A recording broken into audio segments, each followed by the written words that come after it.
Halo semuanya, berjumpa lagi ya di channel ini. Kita masih ada di modul distributed system, dan di video ini kita baca tentang caching ya teman-teman. Nah, mungkin beberapa dari kalian mungkin bingung arti caching itu apa, dan mungkin ada beberapa yang salah ngomong ya, ada yang nyebutnya cache ya atau kace gitu. Yang benar adalah cache ya. Bilangnya sama kayak cash ini loh, uang gitu ya, namanya caching. Nah, di harusnya sih kalian udah melihat ini ya beberapa kali ya, apalagi kalau kalian sempat ikut modul yang web development, harusnya sering menemukan tentang caching. Nah, distributed system di sini ya, di last video kan kita baca tentang Hadoop ya, which is adalah implementasi teknologi dari teori-teori yang udah ada di video-video sebelumnya ya. Nah, sedangkan yang caching ini mulai sekarang sampai seterusnya kita udah nggak belajar lagi tentang distributed system, di mana beberapa komponen ini saling bekerja sama untuk membuat suatu sistem gitu. Nah, di video kali ini sampai seterusnya nanti ya, kita belajar tentang banyak ya, caching, terus ada messaging, ada microservice. Nah, itu semuanya adalah komponen-komponen yang mengerjakan tugas-tugas yang berbeda gitu. Nah, kemudian dihubungkan ya, dikomunikasikan lewat API. Biasanya seperti itu ya. Kalau di video sebelumnya kita kan belajar tentang ini ya, tentang data node atau name node ya, gimana cara mereka berkomunikasinya gitu. Nah, itu kan mereka semua itu ini ya, ada beberapa node dan bertujuan untuk melakukan suatu task yang sama, yaitu untuk nge-store data ya di HDFS, dan untuk mengambil data atau retrieve data ya dari HDFS juga.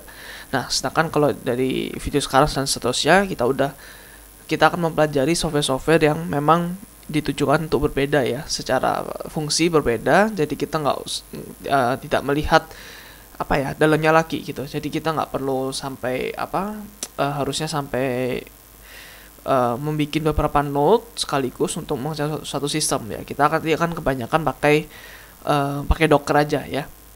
Jadi satu software di satu node aja ya. Tapi satu software itu nanti mengerjakan sesuatu yang unik gitu ya. Yang the whole system nanti bisa kelihatan ya. Nanti kalian akan lihat sendiri ya. Maksudnya gimana gitu.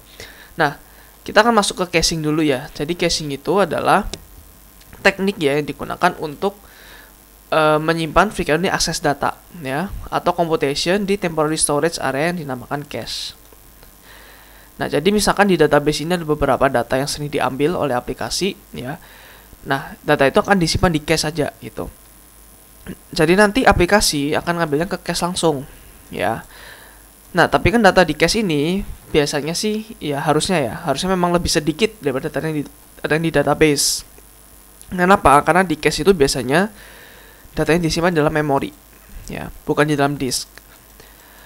Jadi kalau kalian coding, kalian bikin variabel atau bikin hash map, itu adalah memori ya. Dan memori ini memang secara akses ya, kalau mau write atau mau read jauh lebih cepat daripada di storage, daripada di SSD atau hard disk.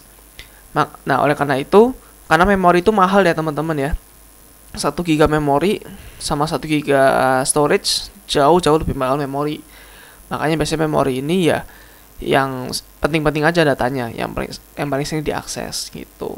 Nah, ini adalah primary purpose-nya ya, untuk speed up data retrieval. Jadi untuk mempercepat pengambilan data. Ya, sebenarnya fokusnya sih untuk pengambilan data ya, bukan untuk write, tapi ya dua-duanya sih mungkin bisa, tapi mungkin lebih fokus ke data retrieval-nya. Nah, benefitnya apa sih? Ini untuk mengimprove performance ya, mengurangi load on resources, terutama di database ya. Kan database itu kan udah banyak ya, apalagi SQL, server yang SQL itu CPU memorinya tuh gede ya. Makanya kalau di cloud ya, biasanya sih kalau di cloud itu ya database memakan resource yang lumayan banyak ya, secara biaya juga tuh. Kemudian cost efisiensi juga nih ya. Gue pernah BTW ya memakai database di Google Cloud. Gue lupa matiin teman-teman ya. Gue lupa matiin database-nya. Dan itu bill-nya kan masih jalan tuh, meskipun gue nggak pakai ya. Nah, itu tiga hari aja udah habis 1 juta rupiah ya. Nah, makanya perlu hati-hati ya kalau pakai database, apalagi kalau yang server SQL. Nah, mungkin kalau kalian udah pernah belajar database ya, case itu mirip-mirip halnya sama namanya materialized view ya. Materialized view ya, itu kan apa, sebuah view ya yang di-upgrade secara berkala kan di dalam database, ditaruh di cache, terus kita tinggal select ke view-nya aja gitu. Ini pakai cache gitu sih ya. So, itu teman-teman pengenalan untuk caching ya. Kita akan lanjut. Nah, caching itu ada beberapa tipenya. Yang pertama ada memory cache. Jadi itu cache yang ada di dalam sebuah memori ya. Terus ada lagi ya, ini memori nih. Terus ada lagi namanya disk cache. Nah, cache ini disimpan dalam disk. Terus web cache ya, itu caching untuk web ya. Contohnya seperti yang di sini ya. Ini misalkan, nah ini saat pertama kali query ya, saat pertama kali ke browser seperti ini. Terus kalau kalian query lagi, nanti misalkan, nah gambar-gambar ini, nah dia akan diambil dari namanya memory cache ini, teman-teman. Ya, ini akan diambil dari sini. Nah, terus buat apa sih ada disk cache ya? Disk cache itu misalkan memorinya udah habis ya, terus kalian mau nge-caching dari web ya, makanya kalian taruh di disk aja gitu. Jadi sebenarnya yang paling oke, yang paling performance yang paling oke untuk caching adalah memori ya. Urutannya gitu, urutannya pertama memori, terus kedua baru disk ya, ketiga baru mungkin ini ya web ya, atau mungkin CDN, pakai nama CDN atau Content Delivery Network, atau nanti ada nama edge computing ya. Itu termasuk bentuk caching juga ya. Jadi misalkan nih ya, di suatu sistem ya, kalian ada suatu disk di sini ya, terus ada suatu memori, terus ini ada aplikasi kalian. Nah, yang paling oke adalah sebenarnya dari sini, dari memori ya. Tapi kalau nggak ada ya udah ke database aja gitu ya, atau ke disk. Sama aja lah ya, disk sama database secara posisi di OS sama-sama aja. Nah, terus ketika kalian mau ke web ya, itu kan di sistem lain ya, even di belahan dunia yang lain gitu.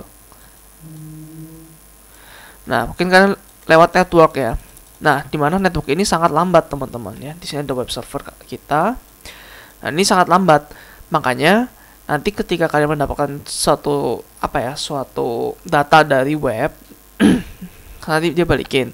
Nah, dia akan taruh di antara memori atau disk, supaya nanti ketika request lagi, dia nggak usah lewat network, tapi lewat di lokal sistemnya aja, antara memori atau disk gitu ya. Oke, kemudian dari database cache ya.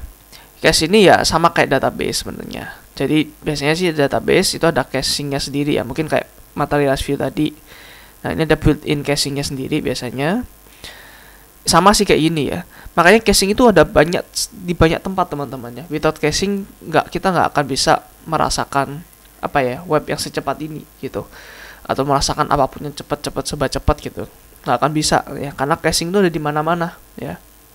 Mau di level manapun, di aplikasi manapun, semuanya ada. Nah, even application caching juga ya. Siapa tahu di web ini ternyata kita kita juga melakukan caching juga di webnya. Misalkan ada image yang mau di return ya, misalkan A minta suatu image ke webnya. Nah, di webnya tuh dia udah tahu nih, image ini sering diakses. Biasanya mungkin image-nya dia ambil dari file system juga ya, di disk. Mungkin ya udah image-nya gue taruh memori deh gitu ya. Nah, ini juga bisa nih. Jadi mau di client, mau di server, mau dimanapun, di level OS manapun, semuanya ada caching-nya ya. Terus ada beberapa tipe caching ya. Ya sebenarnya kayaknya ada beberapa lagi deh, tapi ini mungkin yang paling terkenal lah ya. Oke, kita lanjut. Nah, ini yang gue bilang tadi, caching itu di mana-mana ya, teman-teman ya. Jadi misalkan nih browser, dia kan pertama pasti ambil dari memory cache ya. Ini adalah priority-nya ya, angka-angka ini. Satu, dia ke memory cache ya. Kedua, dia ambil dari disk cache. Kalau nggak ada di memory, coba di disk deh, apakah ada atau enggak gitu. Kalau nggak ada, dia kemana? Dia ke CDN ya, which is Content Delivery Network. Jadi kalau kalian belum tahu CDN ya, misalkan ini Indonesia nih ya.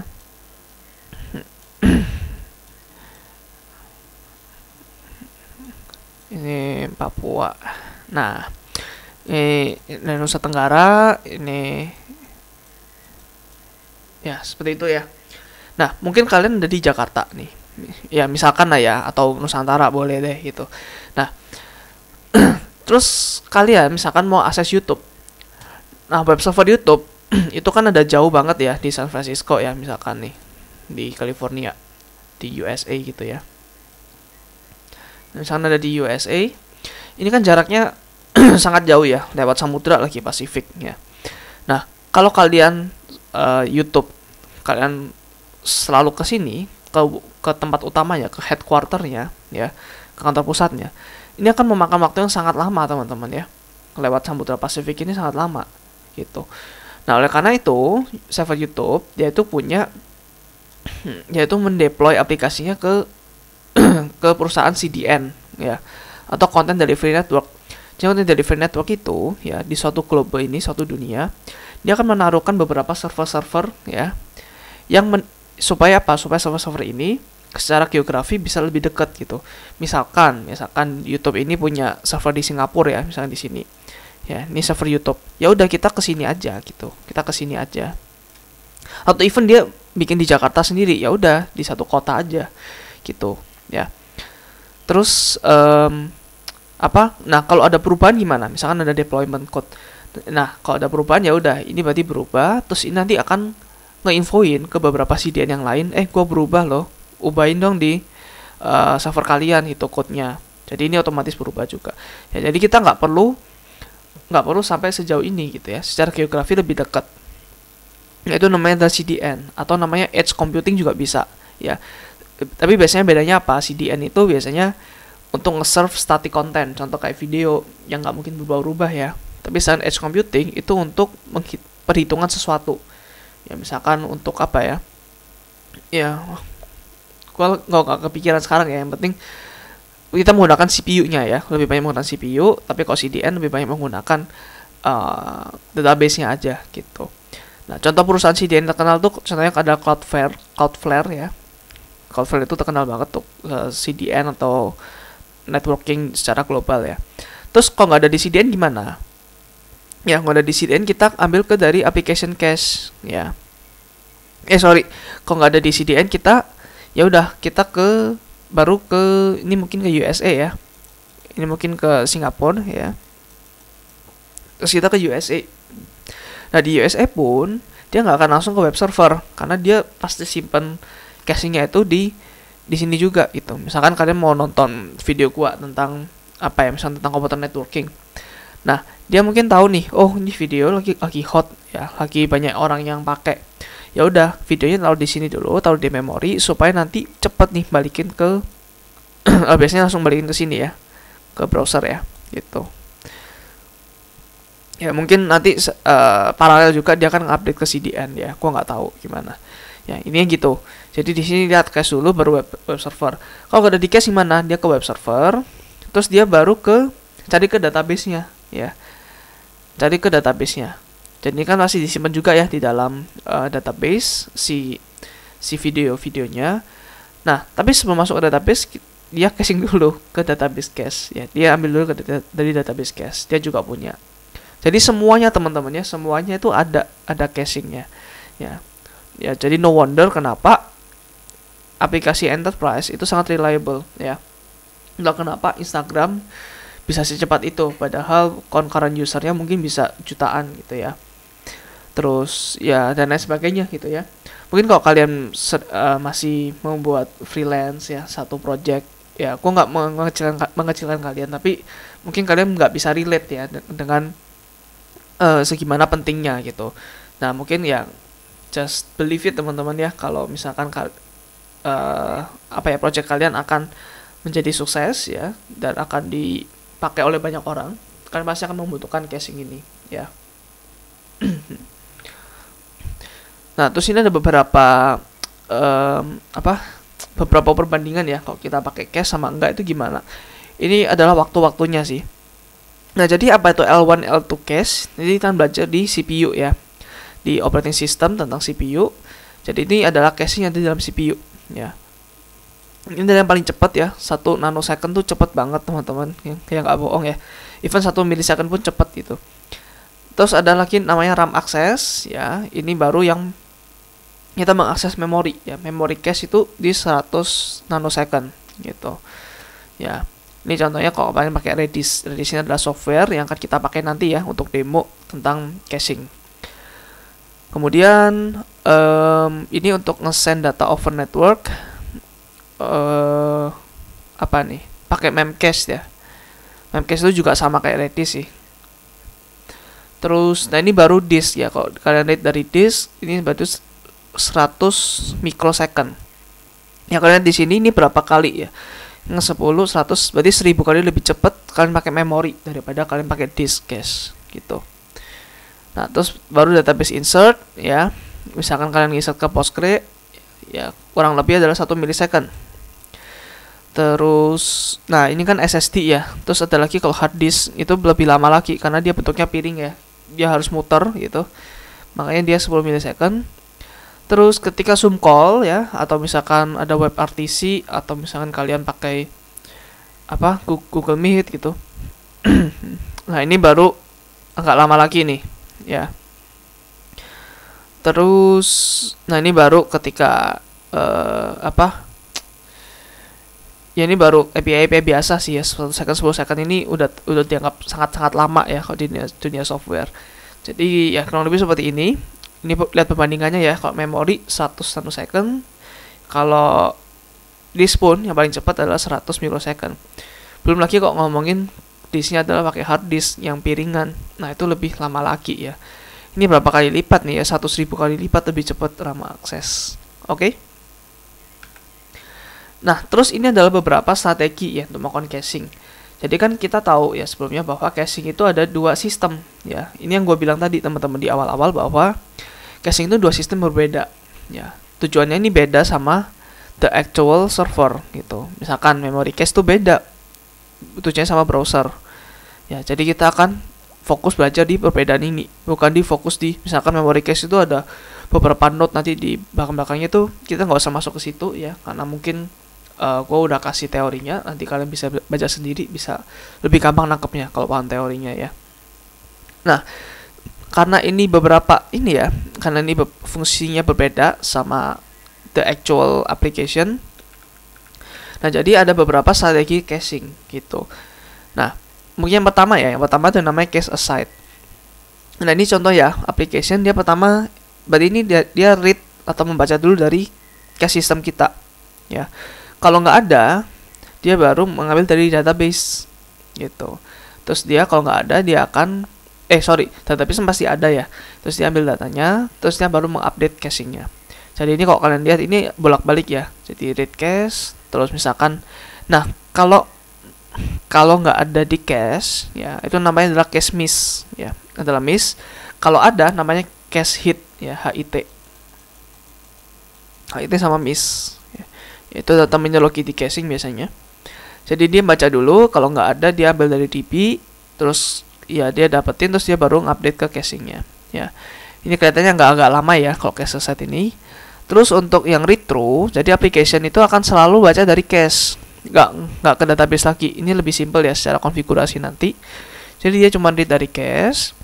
Terus kalau misalkan langsung hit ya, cache hit langsung balikin. Tapi kalau misalkan cache miss, dia akan baca ke DB, terus dia akan mendapatkan datanya, terus ya dia akan mengupdate cachingnya, terus dia baru nge-return ke application ya gitu ya. Nah itu untuk read ya. Read itu ya kurang lebih ada 2 aja, ada 2 macam. Nah kalau write ada beberapa teman-teman ya. Yang pertama ada write around. Jadi cara nulisnya gimana gitu ya. Yang pertama kita nulis dulu ke DB ya. Terus kita baca dari cache ya. Kita write ke DB, kita baca dari cache apakah data eksis atau enggak ya. Terus kalau datanya nggak ada ya, kalau datanya nggak ada dia akan ngambil dari DB, terus dia akan nge-insert ke cachingnya. Kalau misalnya datanya ada ya, berarti dia tinggal update langsung aja ke cache-nya, nggak perlu baca dari DB gitu ya. Terus untuk write back Write back itu jadi ini sama ya kayak tadi, kayak yang ini kurang lebih sama, configuration juga gampang. Jadi cukup taruh aja di dalam caching ini gitu, write to cache constantly. Terus selama beberapa menit ya atau periode tertentu dia akan taruh ke database ya dalam batch. Ya, jadi misalkan ada 100 data, dia akan langsung taruh ke database.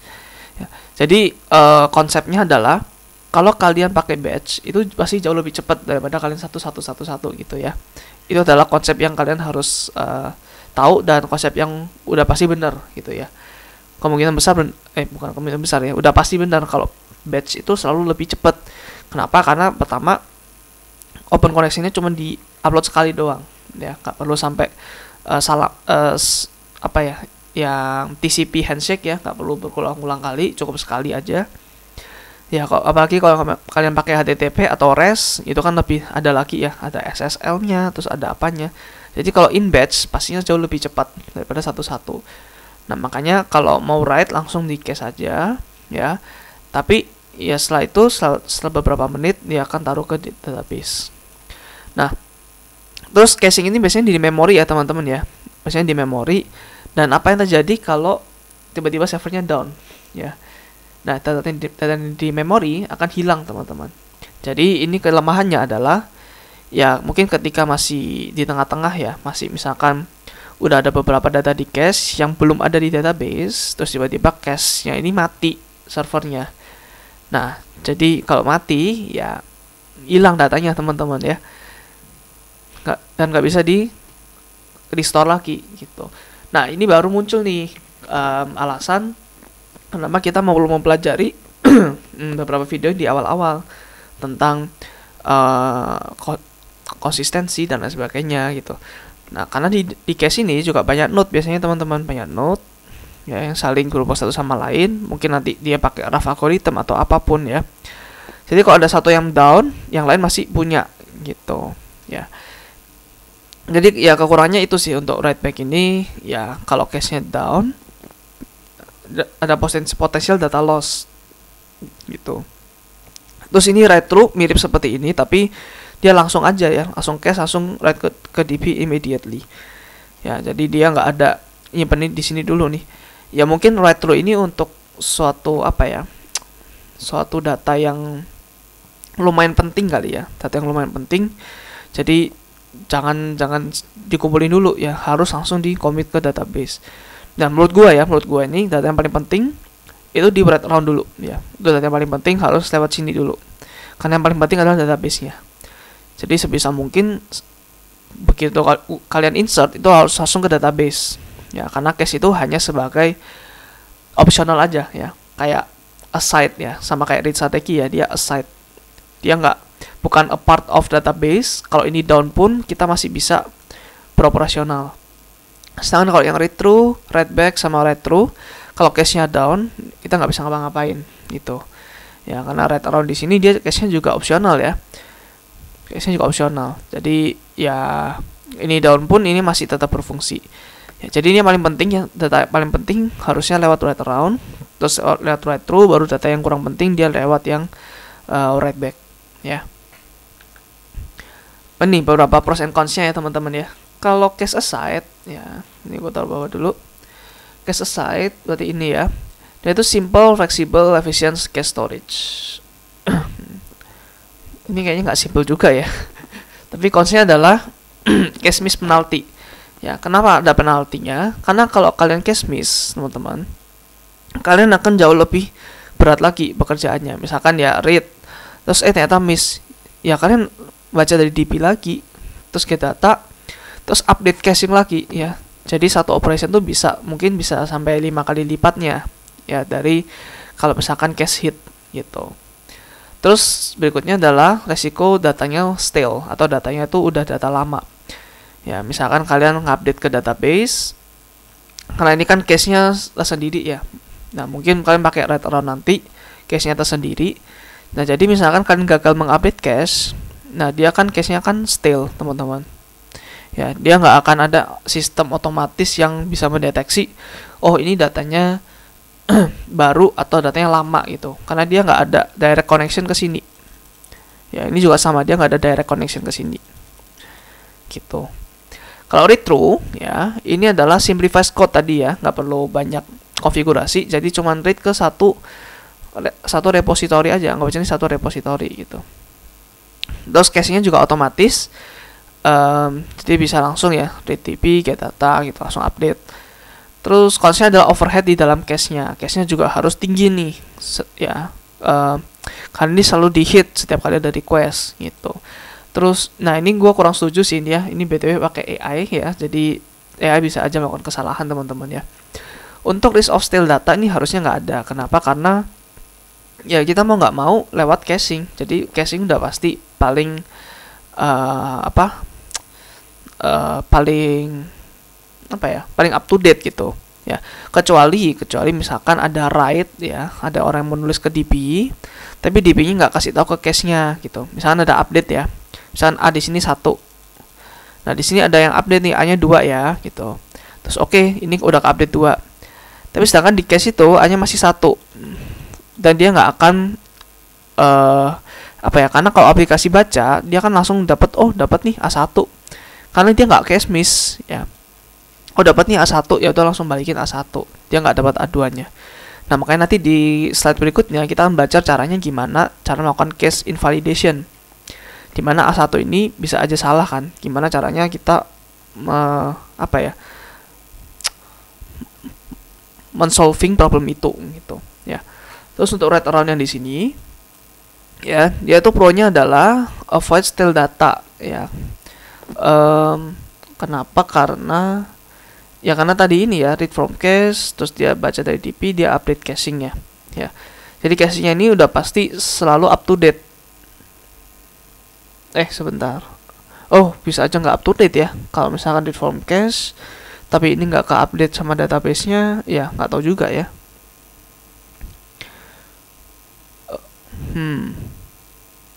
Dia nge-update cache. Terus bisa aja misalkan update cache-nya ini gagal gitu. Jadi ini nggak ada. Untuk stale data sebentar, dia akan lihat ke DB, dia read from cache. Mungkin bisa mungkin seperti ini ya, POV-nya. Jadi application write ke DB, terus baca dari cache. Jadi untuk semua aplikasi yang untuk nulis, dia harus nulis ke cache-nya juga teman-teman.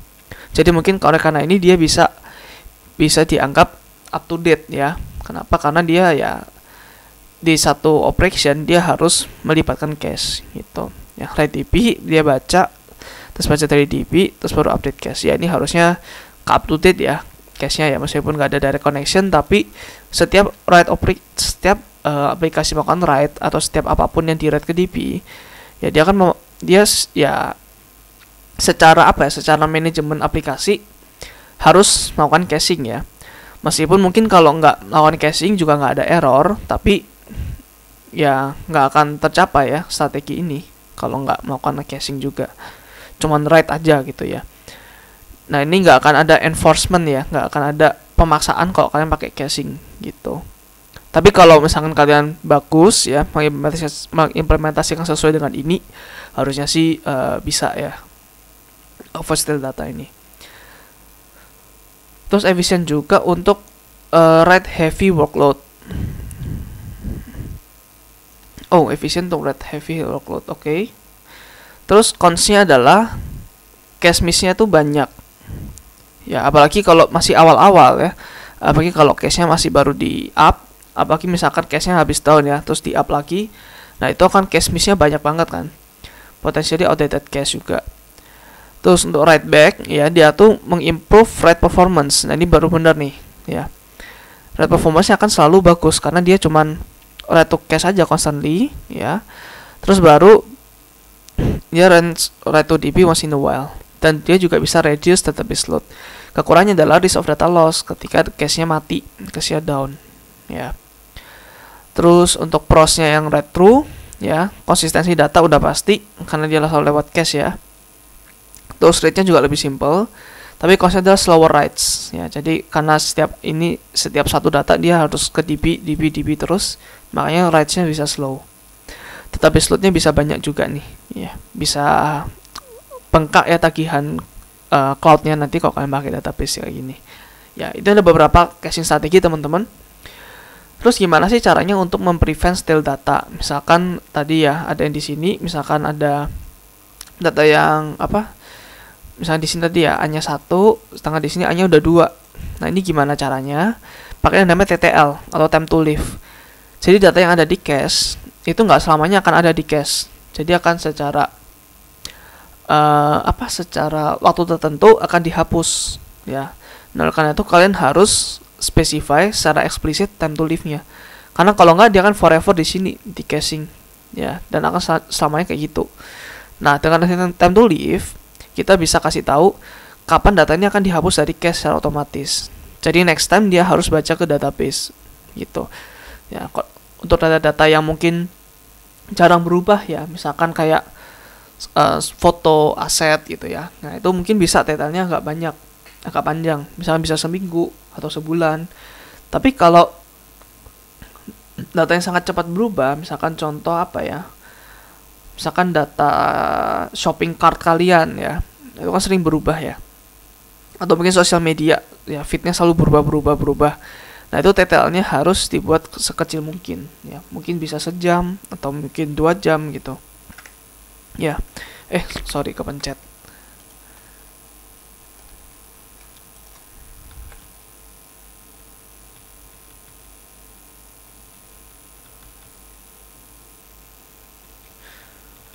Oke, sampai mana tadi ya? Sini ya. Oke. Nah, terus kita belajar tentang cache invalidation. Jadi ini adalah aspek yang krusial di dalam caching yang melibatkan removing atau updating steal data di dalam cache ya. Contoh tadi pakai TTL ya, salah satu caranya ya. Nah, ini cukup challenging teman-teman. Kenapa? Karena kita harus memastikan bahwa semua cache-nya itu konsisten ya. Kenapa challenging? Karena ketika ada write ke database, nah ini biasanya sih dia nggak akan langsung update ke cache-nya gitu. Cache-nya tuh hanya untuk apa ya? Hanya untuk saat ini aja, saat baca DB terus baru get data. Jadi cache-nya tuh baru ke update ketika dia memang bertujuan untuk mengupdate dirinya gitu loh. Jadi cache itu hanya bisa diupdate biasanya ya saat memang dirinya mau melakukan update, bukan di trigger dari luar, bukan di trigger dari database gitu. Makanya kan sangat susah untuk melakukan cache invalidation. Strategi yang pertama TTL tadi ya.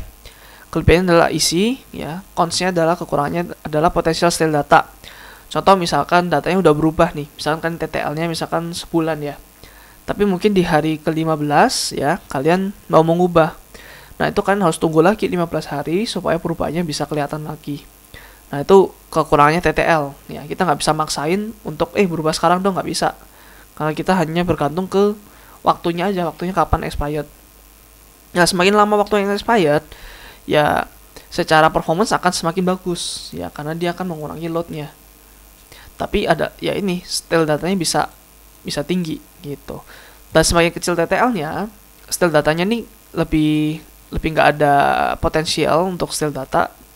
Tapi ya itu performance-nya akan semakin gede karena cuma 2 menit doang kalian harus nge-get lagi dari misalkan web server gitu. Terus ada namanya ini ya, manual atau explicit. Nah, ini baru nih. Ketika ada database di write, dia akan langsung update ke caching-nya gitu. Kelebihannya akurat gitu, tapi ya kekurangannya kompleks. Jadi harus selalu ke 2 sistem ya kalian untuk write-nya. Terus latency juga ya. Karena kan harus ya sekali operation harus ke 2 database sekaligus gitu. Terus retro yang tadi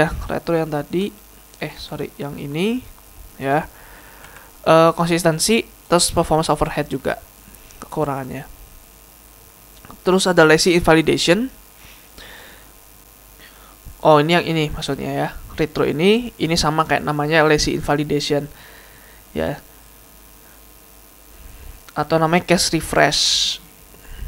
Kenapa namanya lazy invalidation? Karena dia males ya, karena dia bergantung ke TTL aja, terus baru dia akan ngevalidate lagi gitu. Nah, pro-nya adalah simple, kekurangannya adalah cache miss juga ya. Contohnya tadi misalkan A-nya 1, di sini udah A-nya 2 gitu.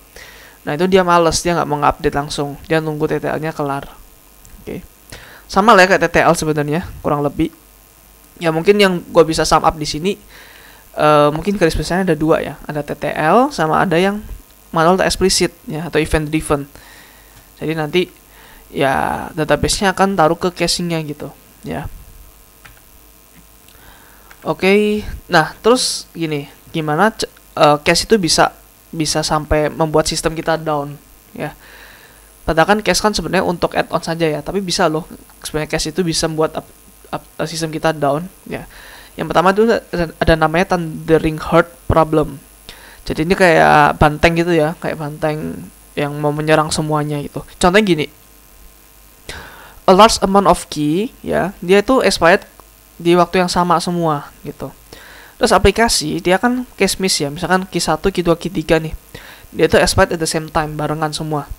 Nah oleh karena itu ketika dia mau dapat datanya, dia akan minta ke database itu sangat banyak gitu ya. Apalagi misal ini adalah data dari mungkin kayak selebriti yang lagi viral sekarang gitu, tiba-tiba expired. Nah tiba-tiba aplikasi yang banyak mau mengquery database A, misalnya selebriti A, dia akan kesini semua, database semua. Jadi akan kayak ini ya, kayak banteng yang beneran apa ya, mau ngehajar database ini gitu. Database-nya jadi down nanti ya. Gitu. Oleh karena itu untuk setiap key nanti ya, misalnya ini selebriti A, selebriti B, selebriti C, semuanya lagi viral gitu. Nah, expiry time-nya harus random ya, mungkin misalkan 29 hari, satu itu misalkan 2 jam, satu lagi misalkan 3 jam gitu. Tapi mungkin ada lower bound sama upper bound-nya, misalkan random misalkan dari 3 jam sampai 5 jam gitu. Terus sisanya bebas berapa menitnya di antara 3 jam sampai 5 jam itu. Mungkin bisa seperti itu ya. Nah terus itu untuk Thundering Herd problem. Jadi kayak gitu ya, untuk beberapa key yang still barengan dan key itu hot namanya ya. Hot key itu berarti adalah data yang lagi hot, data yang paling sering di query ya. Contohnya kalau di bank ya, misalkan info saldo ya, itu sering banget di query kan. Jadi itu ya harusnya sih nggak boleh ya dilakukan caching ya. Ya itu contohnya aja, contoh misalkan hot ya, data yang hot itu seperti itu. Terus cache penetration ini apa nih? Aplikasi dia cache miss. Ini berarti cache miss ya.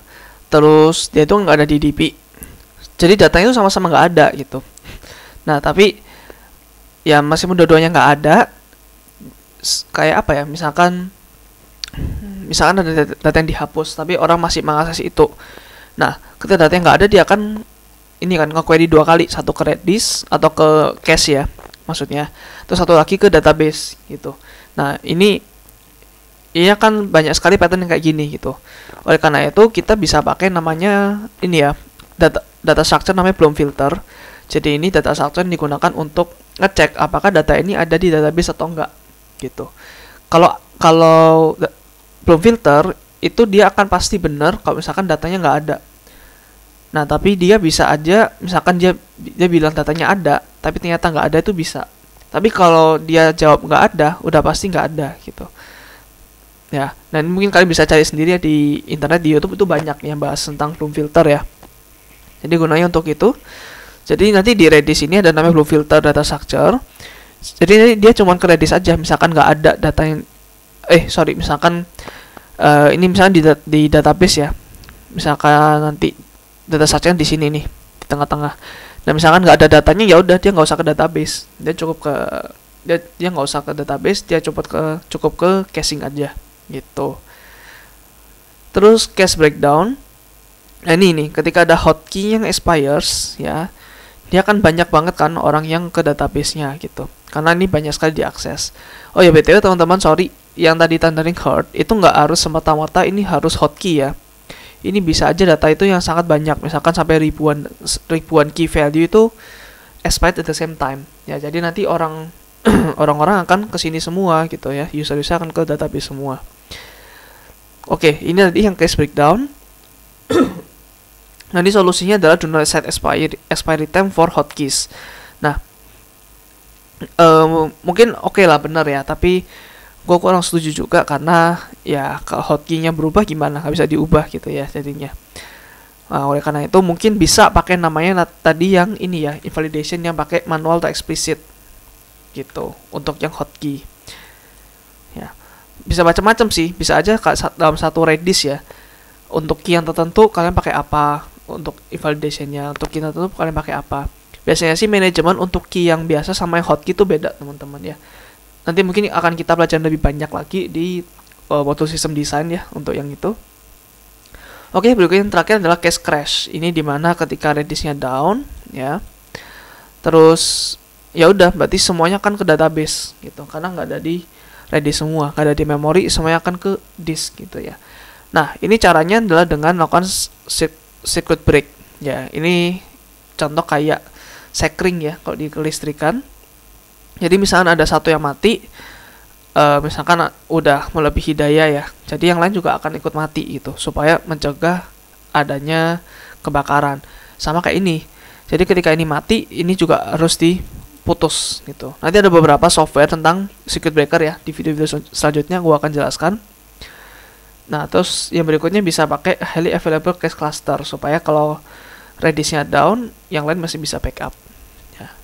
Ini gitu ya teman-teman, gimana cache itu bisa salah gitu ya. Bukan code bisa salah sih, bisa membuat sistemnya down gitu ya. Nah, kapan sih kita nggak perlu pakai caching ya? Yang pertama adalah ketika datanya itu sangat dynamic. Contohnya misalkan harga saham ya, itu kan tiap detik berubah-berubah ya, itu nggak usah pakai caching ya, tambah repot nanti. Terus memory constraint, jadi misalkan ada sistem kalian di IoT ya, di IoT di mana hardware-nya itu nggak punya memori yang bagus, sama ditempatkan di domain yang kasar juga, misalkan di lampu merah atau di mana kena hujan apa, itu pasti memorinya nggak terlalu banyak, jadi nggak perlu pakai caching, it's okay gitu. Terus invalidasinya kok kompleks juga nggak usah pakai caching, sekalian deh gitu ya. Caching itu ya gunanya untuk yang datanya mungkin nggak sedynamic itu, terus mungkin punya memori yang cukup ya, terus dan invalidasinya simple, mungkin pakai TTL doang cukup. Nah, itu kalian boleh pakai caching. Jadi nggak semuanya harus pakai caching, meskipun hampir semua sistem ada gitu ya. Nah, ini adalah salah satu software ya untuk caching. Sebenarnya ada beberapa macam ya alternatifnya, ada namanya nanti Memcached ya, Memcached atau Hazelcached ya. Hazelcached juga ada. Nah, tapi yang paling oke ya, yang paling nomor satu masih Redis nih. Yang ya selisih satu sama kedua ketiganya itu beda jauh. Jadi yang paling oke masih Redis ya. Dia itu juga ada open source-nya ya. Nah, dia ini adalah caching yang kita manual ya. Kita manual naruh. Ada beberapa caching itu yang otomatis. Jadi misalkan kayak browser ini otomatis teman-teman ya, browser ini otomatis, kita nggak secara eksplisit kan di code kita taruh ini di cache dong gitu, secara otomatis browser akan menaruh ini. Sedangkan kalau cache ya Redis itu biasanya dipakai di aplikasi backend ya, biasanya sih untuk ini ya, untuk ini nih. Nah, ini biasanya pakai Redis ya. Jadi kita bisa secara manual taruh key value-nya apa, terus TTL-nya berapa, time to live-nya. Dan yang pasti ini O1 ya untuk complexity lookup-nya, karena dia harus cepat ya. Dan dia ada hash table-nya nih ya. Terus di setiap entry itu ada key sama value. Key-nya biasanya string ya, harusnya string ya. String, terus value-nya bisa macam-macam ya. Jadi ini untuk yang biasanya community ya, untuk yang open source seperti ini. Untuk yang enterprise nanti ada macam-macam tuh. Nanti ada yang belum filter, ada yang hyperlock dan lain sebagainya. Gue nggak akan detailkan di situ ya, cukup yang ini aja ya. Nanti takutnya terlalu ribet ya. Nah, ini value-value-nya ya. Akan ada string, ada list, ada hash, set, sorted set. Nah, ini implementasinya baru nih macam-macam ya. Ada string itu namanya STS. Terus list itu ada nanti bidirectional linked list, ada zip list gitu. Dan ini ada beberapa ininya ya, complexity-nya juga. Nah, ini gua nggak akan jelaskan di sini ya, karena harusnya udah di cover beberapa ya di materi data structure. So, kita akan langsung coba. Oh, sorry, ini alternatifnya ya. Alternatifnya adalah Memcached atau ada lagi Hazelcast ya. Nah, ini demonya. Sekarang gue mau pakai Redis aja. Gue nggak mau install di VM karena terlalu overkill juga ya. Gue juga nggak akan jelaskan, nggak akan demokan yang multi-node juga karena menurut gue kurang relevan juga untuk ini. Jadi ya kita pakai Dockeran. Cukup seperti ini aja, nggak perlu pakai. Sebenarnya sih nggak perlu pakai Docker Compose ya sebenarnya. So kita coba ya, Docker run Redis, terus kita portnya 6379 ya.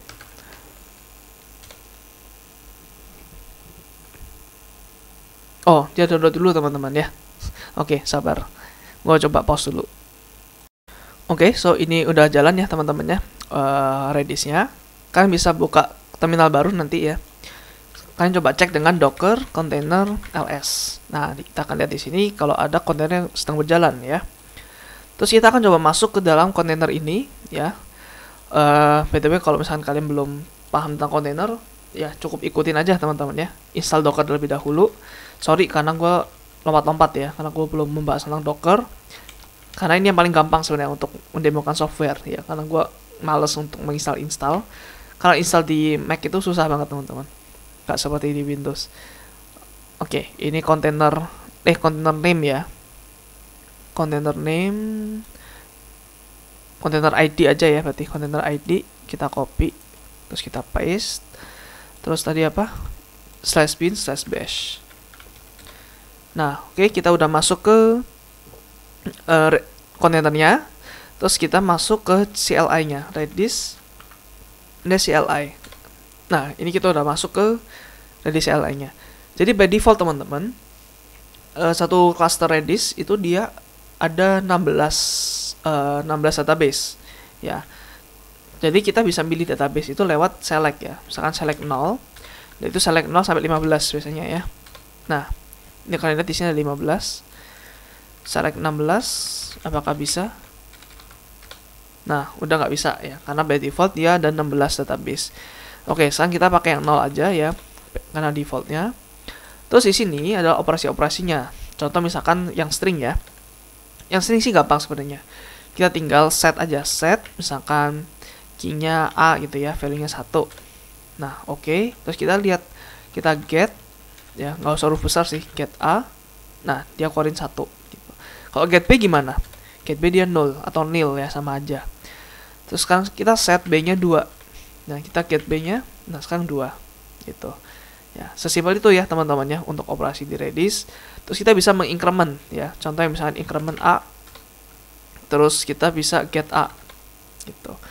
Nah, gimana kalau misalkan A-nya misalkan ini tuh ABC gitu ya. C-nya kan ABC. Terus gue mau increment C-nya. Nah, dia error karena integer, karena bukan integer gitu. Oke. Terus ini ada append juga, berarti append of value to a key. Kita coba ya, misalkan append key-nya misalkan tadi yang C, gua mau DEF. Oke, terus kita coba get C. Nah, sekarang ditambah itu ya, di concat ABC DEF gitu. Ya. Ini kenapa dia ngeluarin 6? Ini untuk ngeluarin aja kalau sukses, dan panjangnya sekarang berapa ini? Ini 6 kan panjangnya gitu. Ya, itu untuk string sesimpel itu ya, teman-teman. Gunanya untuk config ya, configuration misalkan apa ya, konfigurasi kayak nama database, nama apa, itu cocok ditaruh di dalam di data string ini. Untuk counter juga misalkan menghitung apa ya, menghitung jumlah visit ya, jumlah web visit ya, bisa lah taruh sini ya. Terus ada namanya list ya, list itu bentuknya ya kayak array gitu ya, ada key, value-nya adalah array. Gunakan untuk seperti queue. Lalu juga misalkan log ya, series of log dari aplikasi. Terus ada lagi namanya message stream, jadi ada beberapa message ya, aliran message. Nah, itu cocok ditaruh di list. Contoh, ini udah beda ya operatornya. Sekarang operatornya pakai lpush gitu. Nah, kita coba ya, ada lpush misalkan nah, gua coba delete dulu ya, delete yang A. Oh ya, kalau delete pakai del ya teman-teman, del A, terus del B, terus del C. Nah, sekarang kita akan coba bikin yang A gitu ya. L push A, value-nya misalkan 1. Nah, sekarang kita bisa L range ya, A. Oh, L range berarti A, startnya berarti misalkan dari 0 sampai 1. Nah, ini. Ya. Gitu. Terus ada namanya R, misalkan gua mau L push lagi ya. L push A-nya 2, terus L push A-nya 3. Terus kita coba lihat L range A-nya 0 sampai 2. Nah, sekarang kalau kalian lihat L push itu dia di-push dari samping ya, teman-teman ya. Jadi ini misalkan database-nya, L push itu dia di-push dari sini. Sedangkan kalau R push dia di-push dari sini gitu. Ya. Contoh misalkan gue mau R push yang 4 gitu ya. Terus L range lagi. Nah, 4-nya di bawah gitu. Nah, L pop itu baru dia remove dan nge-return first element of the list. Berarti yang ini di pop, dikeluarin. Kalau R pop ini yang dikeluarin gitu. Ya, contoh misalkan gua mau R pop A-nya ya. L pop A, berarti berapa nih? Harusnya 3 ya. Nah, 3. Kalau kalian range lagi, nah sekarang baru nih cuma 2, 1, 4. Dan indeksnya udah berubah ya. 2 ini sekarang di indeks pertama. Nah, sebelumnya dia di indeks kedua. Terus R pop A dia keluarin 4. Terus kalian lihat lagi di sini. Nah, sekarang tinggal 2 sama 1. Ya. Itu untuk list. Terus ada lagi namanya set. Set itu ya berarti manage unique item. Ya, contohnya misalkan ada ID, terus ada tag. Pokoknya yang sesuatu yang unik gitu. Kalau list itu bisa, misalkan list ya. List itu kan bisa gini. Misalkan 2 sama 1 ya, teman-teman ya. Misalkan 2 sama 1. Nah, gue bisa misalkan R push A 2 lagi, ini bisa ya. Nah, ini bisa double. Dan kalau set dia itu harus unik ya. Contoh misalkan ya, ini gue coba bikin yang B berarti S add B-nya misalkan 1. Oke, terus ini ya, get all members of the set, gue coba ambil semua members B. Nah, sekarang 1. Terus gue mau add lagi misalkan 2, terus 3 gitu ya. Kita lihat di sini ada 1, 2, 3. Gue mau nambahin lagi 1 ya. Nah, ini sekarang 0 balikannya. Artinya dia nggak ada value yang ditambahkan gitu. Dia masih sama 1, 2, 3. Dan dia nggak ada urutannya ya, mana yang lebih kiri, mana yang lebih kanan gitu. Terus ini bisa nanya ini, S is member. Jadi apakah ini member ya. Jadi ada key-nya B, apakah ada member ini di dalam B gitu. Misalkan 4. Nah, dia 0, artinya nggak ada. Tapi kalau 3 dia ada gitu. Dan kalau kalian lihat di sini ini masih sama ya value-nya. Terus untuk meremove-nya pakai srem. Ya, pakai srem, terus key-nya apa, terus value-nya apa, misalkan 2 gitu. Terus kita lihat di sini 2-nya hilang. Ya. Itu untuk set. Terus ada lagi namanya sorted set atau set sets. Nah, ini sama kayak set tapi ada sortnya, ya, ada urutannya. Gunanya untuk apa? Untuk leaderboard. Ya, leaderboard key-nya harus unik ya. Terus ranking system, terus scheduling juga. Ya, contohnya gini, berarti ada set add. Misalkan yang C ya sekarang yang namanya ya. Terus skornya berapa? Nah, skor ini yang menentukan sortingnya gitu. Skornya misalkan 100. Terus membernya misalkan apa ya? Misalkan Adi gitu ya. Oke, sekarang kita bisa lihat set range ya. Set range. Bentar. Set range. C, startnya misalkan 0, stopnya misalkan 10 aja ya. Nah, kita lihat di sini ada Adi. Terus kita mau tambahkan lagi nih set add-nya, misalkan C-nya 150 ya. Ini misalnya namanya Budi sekarang. Kita coba lihat. Nah, Budi sekarang ada di bawah karena dia 150. Sekarang coba 125 ya. 125 Charlie gitu. Nah, Charlie di nomor 2 sekarang ya, di tengah-tengah gitu. Jadi ini by default diurutin ya. Tadi ini ya, berapa nih? Log n ya. Log n untuk melakukan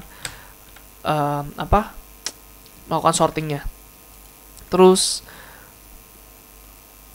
apalagi ya, set rank. Nah, set rank itu kita baru bisa dapetin ininya ya. Oh, dia urutan ke berapa, sorry. Charlie. Nah, jadi di urutan ke 1, kalau mau Adi urutan ke berapa? Urutan ke 0. Nah, ini dia nge-return indeksnya aja gitu. Ya. Dia nggak nge-return skornya. Nah, kalau mau lihat skornya gimana? Sama kayak tadi ya, tapi kita tambahkan with score di belakang. With scores. Nah, tapi ini aneh sih bentuknya ya, karena di sini kayak Adi, terus baru berikutnya ini 100, ini padahal punyanya Adi gitu. Ya, tapi ya kurang lebih implementasinya seperti ini sih. Terus Charlie 125, ini maksudnya punya Charlie, Budi 150 gitu. Ya, jadi kayak ke double datanya. Oke, terus baru bisa remove. Kalau remove ya berarti C, Adi gitu ya. Terus kita lihat. Nah, sekarang Adinya udah nggak ada. Oke. Terus gimana kalau misalkan gue mau remove sesuatu yang nggak ada gitu ya. Nah, sama aja, nggak akan berfungsi dengan baik. Ya. So, itu untuk sorted set. Terus yang terakhir adalah hash. Ya, hash itu untuk user profile, terus config setting juga. Jadi ini kayak hash map ya, atau hash table. Dia ada key-nya, dia ada field-nya juga. Key field. Oh, ini kayak key value-nya ya di sini. Oke, misalkan apa ya? Tadi D ya, hash D. Misalkan key-nya apa ya? Key-nya A deh ya, key-nya A value-nya 1. Terus misalkan sama ya, D, terus B-nya 2, terus D, C-nya 3. Nah, terus kita bisa get all ya yang D. Nah, ini kan A-nya 1, B-nya 2, C-nya 3 gitu. Ya. Terus kita bisa kalau misalkan mau cari nih A itu berapa? Nah, A itu 1 gitu. Terus B itu berapa? B itu 2. Ya, jadi D itu kayak kontainernya, kayak pembungkusnya, sedangkan A sama B itu the real key-nya gitu ya. Ini sih kayak aneh sih, kayak ini key value in a key value gitu. Ya, mungkin agak sedikit pusing ya, agak sedikit bingung. Tapi ya begitulah ya yang ada di dalam Redis. Terus kita bisa delete juga delete key-nya. Delete key-nya misalkan A gitu ya. Terus kita bisa get all D, A-nya udah nggak ada gitu. Ya. Kalau mau hapus semuanya yang D, ya udah tinggal delete D. Sekarang kalau kalian mau coba lagi yang B, ya udah nggak ada, udah nol. Gitu. Oke. Jadi ini demo untuk Redis teman-teman. Dan Redis ini ya ini kan pakai CLI ya. Kalau kalian pakai aplikasi nanti, apalagi yang di sini, ya kalian nanti pakai namanya drivernya juga. Jadi Redis juga punya driver. Jadi AppCache ini kayak contohnya kayak semacam database gitu sih sebenarnya ya. AppCache itu sama kayak database, tapi ya database yang dikhususkan untuk key value pair atau database yang khususkan untuk memory, untuk caching. Ya, ini untuk detailnya gue akan jelaskan di modul lain ya, modul NoSQL database. Gue akan jelaskan semua sampai internal implementasinya gimana gitu untuk setiap database yang NoSQL. Jadi ini ya sama kayak database sebenarnya, tapi dia NoSQL.